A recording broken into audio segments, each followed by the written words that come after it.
Shalom Uvracha.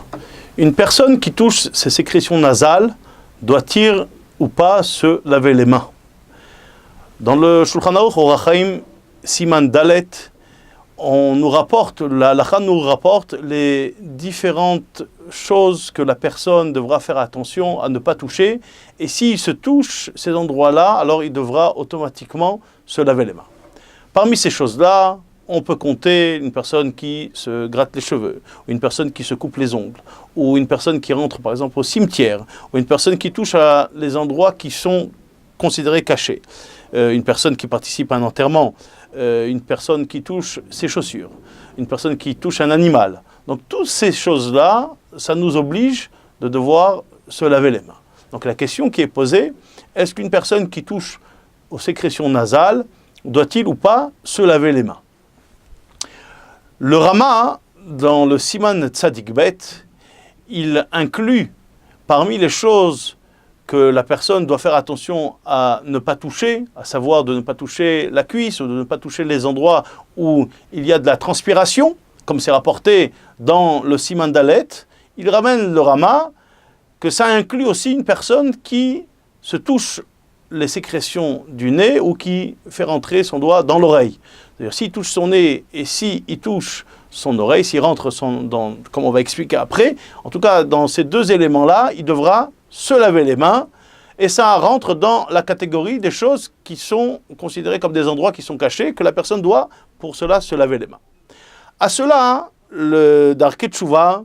et à cela aussi le Mishnah Berurah, au nom du Mor Uktzia, le Gaon de Vilna, dit quand même qu'il y a une certaine indulgence. On ne peut pas considérer la même chose lorsqu'une personne va se toucher le pied, ou va se toucher la jambe, ou va se toucher des endroits qui sont cachés, comme si la personne se touchait les sécrétions nasales, le nez ou l'oreille. Donc pour cette raison-là, il dit qu'il y a une certaine indulgence à ce niveau-là, et on ne sera pas obligé de se laver les mains. Pour autant, le Rav Steinman rapporte au nom du Chazon Ish une question qu'il avait demandée. Le Chazon Ish dit que tout ce que le Gaon a expliqué, la vie de ceux qui sont mékel, ceux qui sont indulgents, c'est lorsqu'on touche la partie extérieure de l'oreille ou la partie extérieure du nez. Par contre, si on va rentrer le doigt un peu plus profond au niveau du nez, au niveau de l'oreille, une personne qui touche ses sécrétions, alors d'après l'avis de tous les décisionnaires qu'on a cités, ils vont se fier à l'avis du Rama de dire qu'on devra, oui, se laver les mains. Maintenant, tout ce qu'on nous a parlé, bien sûr, on parle dans le cas où la personne, elle est avant de dire des brachot, ou lorsque la personne est avant d'étudier la Torah, ou lorsque la personne elle est avant de faire la tfila, plus précisément avant de faire Kriyat Shema, et plus précisément avant de faire la Hamida. Que là, dans ce cas-là, si il a touché des endroits qui sont cachés, et dans ce cas-là aussi, celui qui touche ses sécrétions nasales, ou celui qui touche au niveau de l'oreille, encore une fois, comme on a expliqué, qui va rentrer, qui risquerait de toucher là-bas des saletés, dans ce cas-là, il devra se laver les mains. Le Rav Ovadia Yosef donne quand même une certaine différence, et il va dire que lorsqu'une personne est en train d'étudier la Torah, pour ne pas à chaque fois le déranger, des fois il est amené sans se rendre compte à venir et à toucher les sécrétions nasales ou à toucher son oreille. Dans ce cas-là, il dira que c'est suffisant de pouvoir s'essuyer sur la table, ça veut dire de faire ou de prendre une lingette ou de prendre un papier, et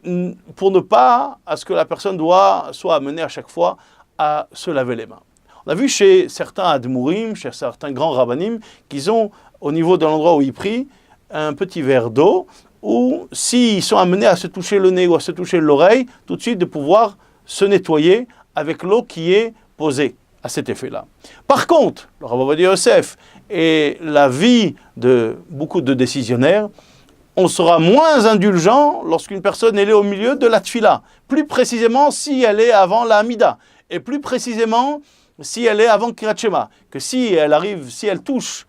donc les sécrétions nasales ou si elle touche son oreille, alors dans ce cas-là, elle devra se laver les mains avec Netilat Yadayim. Et le Rav Ovadia Yosef amène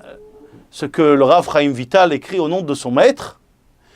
qui lui a dit de faire attention, de ne pas toucher les endroits comme le nez ou comme l'oreille, depuis le début des brachot jusqu'à Alenu le Shabeach, pour montrer l'importance de la tfila. Donc, une personne qui touche ses sécrétions nasales, alors si il va enfoncer, s'il touche, alors si le milieu de la tfila, alors il devra aller se laver les mains. Si au milieu de l'étude de la Torah, il pourra donc se nettoyer les doigts avec une lingette ou avec une petite serviette.